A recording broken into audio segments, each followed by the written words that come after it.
This is Jeffrey Crivero, and with me is Dr. Connie Lester. I'm conducting an oral history with Judith Dolores Smith. The interview is being conducted at Trevor Colburn Hall at the University of Central Florida on Thursday, July 28, 2022. Ms. Smith, thank you for speaking with us today. Would you please begin by stating your name for us and just telling us a bit about where you're from and what life was like for you growing up? Okay, my name is Judith Dolores Smith. I was born in Sanford, Florida, but that's because I was born in a hospital. Most people around my age who were living in Oviedo were born in Oviedo, but I was born in Sanford, and I, from a family of 4 children, 2 adults, and my mother was a teacher in the public school, colored school system from about about when she was like 18, a little over, because she went to the colored schools within the city of Oviedo, and the school she attended was located next to the Antioch Missionary Baptist Church. And I forgot what grade it went up to, but when she needed to get her high school diploma, she had to go to the FAMU, Florida Agriculture and Mechanical University in Tallahassee to get her high school diploma. So she boarded there, got her high school diploma, came back, and at that time you were able to start teaching with the high school diploma. So she started teaching and eventually got her bachelor's degree from the Bethune-Cookman College. So I grew up very much enmeshed in the colored school system because I was always helping my mom with her papers and things of that sort. And again, since she was an educator, we were always involved in things, going to meetings with her. Also, my dad worked for Nelson and Company at the fertilizer plant. So he, which was located in downtown Oviedo, and now it's going to be a historic district called the Water Tower District. So our town was very much centered around the citrus industry because that's what drove the community. Also, what drove our community in terms of the colored schools, because in Oviedo, the first colored school was near the Antioch Missionary Baptist Church. Then it was moved to the on Oviedo Boulevard, which was Division Street, next to the across from the Fountainhead Missionary Baptist Church. It was moved at one point, and then they built a new school in 1960, the Jackson Heights Elementary Colored School, where currently is Jackson Heights Middle School. So they moved to that new building in 1960, and desegregation occurred about 1967. But the community was very much centered around house named church and school. That's where you were, because normally you were in church at least 3 times a week. And then on Sundays, you were there all day. And then in school, you were involved year round, because I remember, and I love this, that they had summer school. And it wasn't summer school where you go to play. We played and everything, that was good. But we had, like, if you needed help in reading, they had a reading program. My mom always signed us up for the weekly reader that came in the mail, and we go there and do that. And then because there was not a pool that the black children could use in Oviedo, they would, I think once a week, they would bus us to Sanford, where they had a swimming pool, and I forgot where they had that pool at. But we would go and have great fun there. So that was the gist of what our life was like, centered around the school, the church, and therefore our activities that we were engaged in were either sponsored by the school or by the church. And I'll just name one thing for you. Each year, and there were maybe like 2 times a year that they had carnivals. One was usually around the fall, and they would have a carnival at the school. At that time, I remember, because I was at Jackson Heights Elementary School, they had rides. My mom was the candy apple maker. So she would make candy apples and then transport them. And I think she may have made the pronto puffs, the hot dogs, and you dip them in cornmeal. But we had things like that going on. We were very much living life as the white citizens, but we just had separate things going on. So we didn't miss out on anything. I don't think that we missed out on anything. But that's it in a nutshell. We were very much education oriented, because always there was a question asked of you. What are you going to do? Now, you could say where you're going to college, But there was no option for you just to say, well, I don't know. No, either you're going to go to college or you're going to the military or you're going to get a vocational training, but you're going to do something. So there, I believe that everybody always had a clear path to a career. So that's it in a nutshell. Could you describe a little about your experience attending Jackson Heights Elementary Colored School, and what are maybe some of your memories that stand out to you? Well, when I first attended, it was 1960, because at that time they hadn't finished building the cafeteria. So they had, I don't think they had the third wing, because they had three wings. One was where the classrooms were. Then they had the auditorium and the cafeteria. But when I started school that year, we had to bring our own lunch. And one thing I remember, I didn't like milk. But when you brought your own lunch, you were required to buy a little pint of milk. And I hated milk. But there was not an option not to drink the milk. So I had my little sandwich and I drank my milk. And because my mom was a teacher, I wasn't going to, I'm not going to cause any problems. But I remember that. And then I think halfway into the year, I believe they had the cafeteria. And my goodness, the cafeteria, the food was absolutely delicious. One thing that they made that was just, you could go for seconds, were yeast rolls. And they would make the yeast rolls and put butter on there. And you could just smell them all over the school. And my sister-in-law's mother was working in there along with a couple of other people I remember. And she's just, she should have been a caterer because the food's just delicious. But that's the kind of thing that we had. They just did, right now I could just smell the yeast rolls. And again, because my mom taught second grade, she was never my teacher. But again, because of who she was, and she, bringing whatever home, whatever was going on, I got a bird's eye view of exactly what the education system was about. And it was never, in my opinion, it was never about, to me, a black or white. The thing was education. We're here to educate you. They did not tolerate any nonsense. That's a Southern term, which meant that you behaved. And if you did not, there were consequences. And it did not wait until you got home. When you got home, you got the second set of consequences because your parents wanted you to learn. And so they really just supported the teachers. And we were always just reading. That was one thing I loved, reading, because we had a wonderful library and we were encouraged to read, encouraged to look beyond our little space here in Oviedo. And it was just so marvelous, because again, I'll tell you something that one of my mother's students told me. I didn't know it. When they were at the school on Division Street, my mom would let them listen to the World Series. And why she did that, she taught them how to figure out batting averages. And he remembered that. And I said, he said, she was one of my favorite teachers. I said, I guess but he was involved in baseball and things like that. But again, those are the things that they did in order to get us excited about education, making it a real world experience. And just to let you know, also, one reason they were excited about baseball, that was the time that Jackie Robinson got into the league, the major league. So naturally, it was always about Jackie and the Dodgers, Los Angeles Dodgers, I believe. And so they were always talking about him. And so, of course, that was with great pride. They would want to know about him.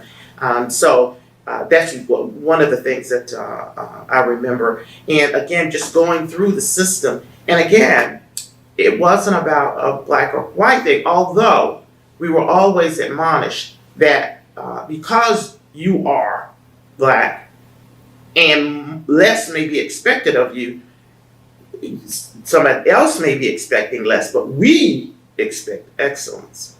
So the expectation was always put here. My teachers expect excellence. So I'm going to do whatever I can to not disappoint them.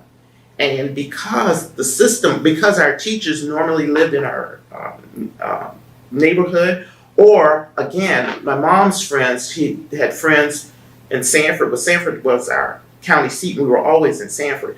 But because we knew the people who were our educators, they were people who went to church with us. We knew we didn't want to disappoint them, definitely. Matter of fact, it's not a matter of disappointment, it's a matter of discipline. That you knew your parents expected you to do what your teacher said, and there was no question. There was no question about what the teacher said. The parents believed what the teacher said in terms of discipline or whatever. They believed it. So your teacher said you did this. There was no explaining. Well, no. You do what your teacher says. And so that's what I remember about just going through that and having a marvelous time, because I was excited about the process of learning and about, again, not a black-white thing. That we had I remember the Bible lady came, and I think she came once a week, and she was white. We did have contact with white, because again, our parents worked for, my dad worked for Nelson and Company. So it's not that we didn't have contact, it's just within the educational setting and a religious setting. We didn't have, but I mean, everybody knew each other because we were a small community. At the time I was growing up, about 2,000 people. So again, the school was important because it provided all that we needed in terms of entertainment, whatever. It came through the school or the church. So that's it. Excellent. So many Central Florida schools were still considered segregated over a decade after the Brown versus Board of Education decision. You'd go on to attend Oviedo High School during a period of racial integration. Do you remember what that first day was like? And would you share some of your memories of your high school experience with us? Well, the first day I was in 8th grade, and the year before, at the end of our school term, the guidance counselors came to the school, and I guess they got all the paperwork and signed us up for classes. So that year in 7th grade, I had made all A's. So when I got to Oviedo High, which is at the Lawton campus at that time, because I think it was from kindergarten to 12th. So what they had done, and this is no judgment, I'm just telling you facts. I'm not making a judgment of what happened. When we all got there, I noticed all of the black students were in like one classroom, because normally the classrooms were maybe divided into sections like A, B, or C. A being college prep, B being vocational, whatever. So I remember, I don't know how, it wasn't that far into the school week, I think, that I was having a conversation with my English teacher, and she was saying, well, how did you do in 7th grade? I said, I did really well. She said, well, what kind of grades? I said, I got all A's. She said, you got all A's? She said, well, you shouldn't be in this class. You need to be in college prep classes. And that really, it stuck with me, but what stuck with me, but that she had a conversation with me, and she put me in the classes that I needed to be in, because whatever classes I wasn't in was not going to allow me to get the courses I need to prepare for college. So that's one of the first things I remember. But again, because my mom and dad, and I'm talking about my household, my mom and dad was sending me to school to learn. I had a few unpleasant experiences, but I never looked at it as unpleasant. I tried to become involved in everything I could. And matter of fact, our principal, Mr. Holder, I'll never forget him. He was always, and I don't know why, maybe it was because of my grades, I don't know, but he would always say, Judith, why don't you join this club, or just do this. Judith, why don't you go out for cheerleader? I sound a little chubby, go out for cheerleader. And he was like always pushing me. And so my experience, and again, my mom and my dad, the expectation is that you make the most of that experience. You're going to be educated, and you are going to college, because my brother and sister, my brother was 5 years older, my sister was 6 years, and then my other brother is 8 years older. So again, they were all in college by the time I got to 8th grade. So there's an expectation, you're going to college. Now my mom said, you can choose whatever college you want to go to. You aren't transferring, so make a good choice. So again, there's that expectation that you're going beyond this. And so that's why I wasn't bogged down with black or white. That's not the issue. The issue is, what am I going to become so that I can move ahead more than what my parents did, because here they are with an expectation that I'm going to do better than they did. And so, again, the bad experiences didn't matter to me. And I can, name a couple. Well, I'll tell you one experience. We had a young lady, I remember who she was. She had a fight with a white girl, and I forgot what it was about. And so she beat her up, the black girl. So the next day we come in, and it was, we were nervous because they didn't have the robes on, but the white parents were there lined up on the road where my mom would drop me off every morning at the end of the road, and then I would walk to the school. But there were all the white parents, mostly men, that lined up, and what am I going to do? I wasn't going to run back at my mom.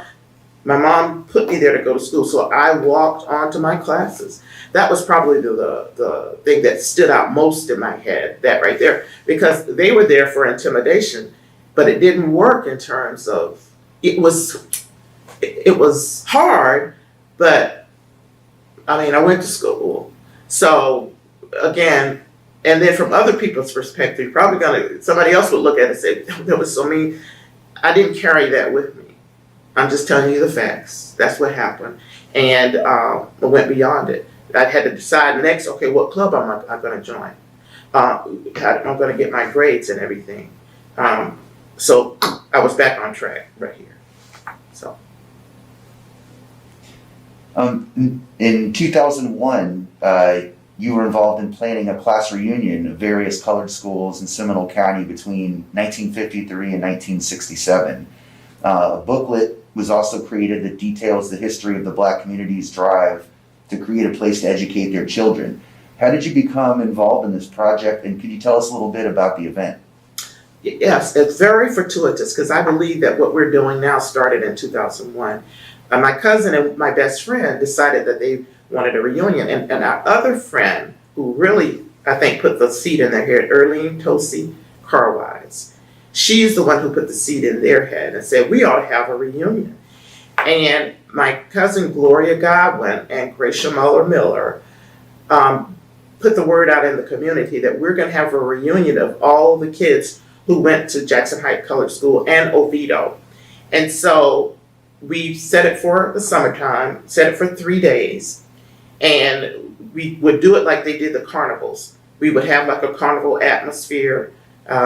We rented the school auditorium at Jackson Heights Middle School. We had something in the park, and I had, at that time, around 1997, started doing genealogical research. So I was just like really into history and genealogy. So I said, I'll volunteer to do the history. And I thought, piece of cake, I'm going to find all the history. And so when I contacted the school board and Jackson Heights, I said, can you give me all of the pictures from that time period and any other thing that you have? And they said, okay, well, let me check. I waited.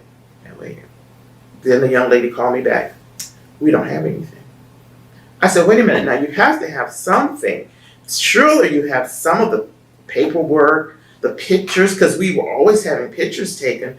Surely there's something, anything. We don't have anything. And so that's when my quest began. I had a lot of things because of my mom. And my mom's, some of everything for my mom, like her teaching certificate, some of the workbooks that she used, pictures, of course my report cards to show you how they did our reporting, and whatever else she had, I had that. So I started out with a treasure trove of things. Then we put the word out to the community and said, please, if you have pictures, let me borrow them. And at that time, my computer wouldn't hold all of that data. What I did was I went to Kinko's and I copied the photos, and they showed me how to lay it out on a sheet of paper at 8 by 11 and a half. Yes, and I would lay it out, and they showed me how to put the white edges around it so that I would then copy those. And so, and as opposed to putting it in the computer, I started out with a hard copy, and that's what I did. And I got pictures, copied them, gave them back to people. And at the end of 8th grade, at Jackson Heights and at Oviedo Colored School, they would always have an 8th grade graduation. And there was always a picture of that group, that class group. And I was able to get a lot of those pictures from people, individuals who had saved their class pictures. So I thought those were just wonderful to have. So everybody was so cooperative, and they gave me their paraphernalia. And I always tried to do it the same day and get the pictures back. And so that's how I gathered all of this. And then I found out that Bethune-Cookman is a repository for the colored schools. And I went and got pictures from them, did a field trip over there. And so it was just little bit by little bit, the community offering their memorabilia. One lady, Miss Witherspoon, who worked in the in the cafeteria, she had the original program from the Jackson Heights dedication. That was invaluable. So I copied that off and used that because it had the history and how they got to where they were. So again, it was a community effort. And because again, I was like on a mission, I have a little obsessive compulsive personality going on. So I was not going to let this opportunity pass by. I wanted them to have the students to have something to remember the occasion by. And so a lot of it I did it with my own monies because I wanted them to say, I was here, and this is a memory book. What inspired you to become involved in the Oviedo City Council group, and what was that experience like? Well, in 2000, I always attended city council meetings, and just attending and wanting to know how the government functions and just being a part of it was why I attended with my sister. And I was a member of a group called the Oviedo Citizens in Action. My sister was the president, I was the secretary.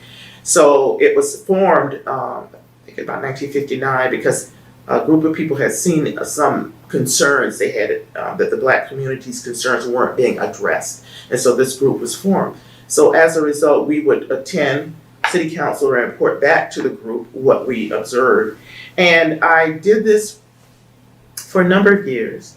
And then finally, in 2009, I said to myself, I can run for city council, why not? That's the American way. Well, I was very naive. Yes, I can run, but there's a system in place. But I did run in 2009. That was the first, and I garnered like 25% of the vote. But I learned a lot about system of government, and I continued to attend the meeting. So in the next year, 2010, there was an open seat. And when there's an open seat, you really want to go for the open seat, because normally if there's an incumbent, the incumbent has they have the drive behind them. They have the support and everything else. So there was an open seat. I ran in 2010, and there were like 7 people. Again, you do that to get the experience. And again, there's nothing like seeing it from the inside. It's not the same as from the outside. So I garnered that. In 2018, somebody said, why don't you run? And I'm saying, well, I had just come up of a lot of issues and with my brother being ill, and so I didn't think I could run. But then I said, why not? Because again, my name had been out there 2 times. I ran and I lost by 300 votes, I think. So the next year, the incumbent was retiring, and I said, this is an opportune time. And so my name was out there, I ran, and I won. And it's just a fantastic experience, serving the community, because that's what I felt. I was elected to serve the community, to protect and defend the citizens. That's the vow I took, an oath of office. And it was the most wonderful thing that happened. Now, when I ran in last year, I did not. When I lost by 300 votes, but that's just the nature of the beast. And I don't mean that in a bad way, but that's just the nature of it. It's politics, and you regroup and you consider your options. could you please describe for us the Oviedo Colored School Museum project? How did it come about and what's the current status? Oh, I'm excited about that because this is a culmination of what we have been working for since 2018. I was passing by, I had not thought about a museum at that point. The important thing for me was just keeping the book current. So I was passing by the St. James AME Church one day, and that was the site of the Gabriella Colored School. And we'd had a hurricane, I forgot the name of the hurricane. We'd had a hurricane like 6 months before, and there was a hole in the roof. Part of the tin on the roof had been blown off. And so I would keep passing by for months, and the hole was still there. And one day I passed by and I said, why doesn't someone fix that hole? I mean, it's a historic building. And I didn't hear an audible voice, but just like something within me said, why don't you fix it?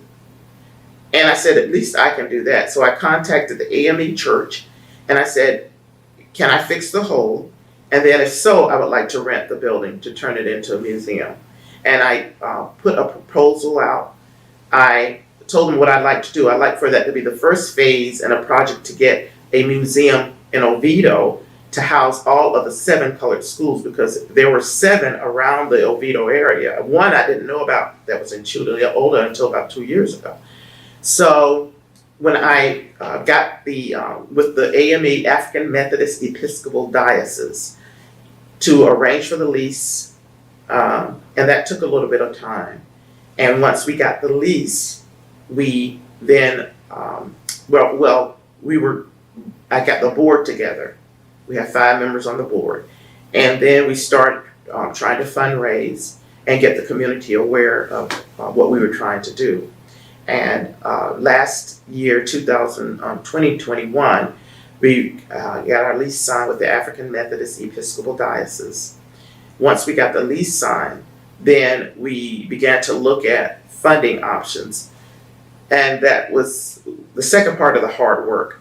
And then someone told us about a grant with the African American Historic Cultural through the state of Florida. And we applied for a grant last November, I think it was. I went to Tallahassee at the beginning of 2022 to present the grant. And our grade was like in the middle. I think there were 160 people who applied for the grant. We were like in the middle. There was $30 million available for this grant, and we missed it by $6 million. So at least that was a learning experience. But when I got back home about like a week later, we got notification that the legislature had added $30 more million. And we were waiting for the governor to sign off. And so he has. And so now I'm waiting to be assigned a worker who would take me through the process of, getting my contractors and everything for the job. And so that's where we are right now. Now, we did have certified best roofing.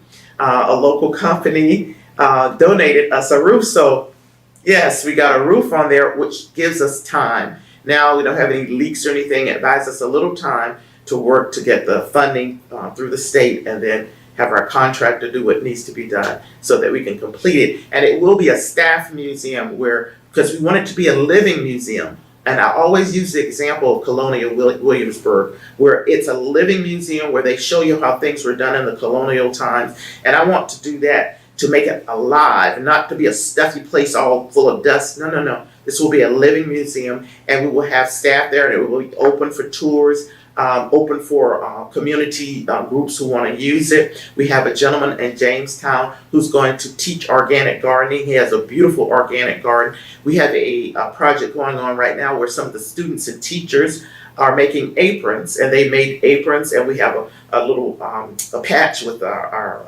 logo on it, and we're going to be selling those. And so they're going to maybe have sewing classes there. So that's the kind of thing we want to be going on in the museum, where we show people about our past and what we did and accomplished. Excellent. Well, is there anything else that you'd like to add or expand on? Do you have any final thoughts you'd like to share? My final thoughts are, and I did this when UCF on the Road did an interview with me in 2018. And one of the things when people hear about the colored schools, immediately sometimes people say, oh, well, it's not that kind of thing. We want to show that we had a glorious past. Although we were separated, our goals were the same as any group of people around the world. We were trying to educate the next generation so that they can go beyond what our parents accomplished. And so the colored school is a history of a glorious past in the midst of difficult circumstances, but we accomplished a lot. The people who were educating us, our parents, didn't look at us and say, oh, you poor little colored. No. Did you do your homework? If you didn't, get in there and do your homework. It was that kind of thing, because you aren't going to succeed or excel unless you buckle down, do your homework, have good manners. That's what I want people to know, that we were operating as any other group of people who were had a vision for greater things for their children. And it's not a sad history. So that's the gist of it. Thank you so much. Thank you so much. We appreciate you sharing your time and speaking with us. This has been Jeffrey Crivera with Dr. Connie Lester on July 27th, 2022.